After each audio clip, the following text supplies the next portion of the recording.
The story of Northeast Mississippi begins as early as 1830 in Columbus, Mississippi. However, it can go back even further in Lowndes County. At one point during the Civil War, Columbus was briefly used as a meeting place for Confederates after Jackson's burning.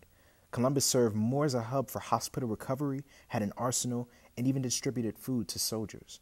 It is said that Jefferson Davis once said that there are two cities that the Confederacy needs to hold and maintain in order for the Confederacy to survive. And one is Richmond, capital city, but the other is Corinth.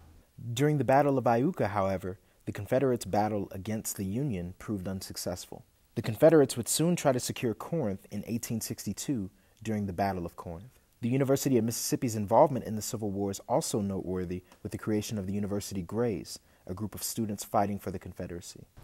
I'm here at the Lyceum where the University Greys were hospitalized and nursed back to health after their involvement in the Civil War. However, the University of Mississippi not only plays a central part in the Civil War, but civil rights as well.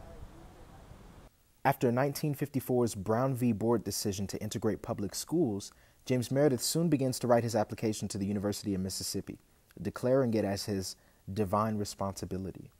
When students come back from a football game in Jackson between University of Mississippi and Kentucky, where Barnett had been whipping people up and basically saying that I'm not going to let him in our school and we're going to remain white and segregated. I love Mississippi. I love her people. I love Mississippi. I love her people. I love her customs was this kind of climax to this speech.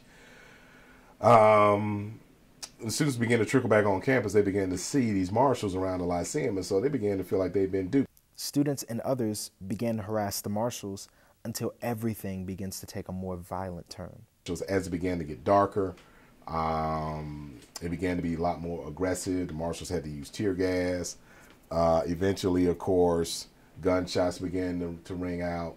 The Ole Miss riot of 1962 caused hundreds of injuries towards students, the U.S. Marshals, and 2 deaths. In a lot of ways, some people look at this as though it's the last battle of the Civil War, that it kind of extended all the way into the 20th century. Attending his first class in American history in Bondurant Hall also has interesting symmetry to these events. There's some irony there, maybe there, as God is, illustrating that, got a sense of humor to make him go to American history while he's making it.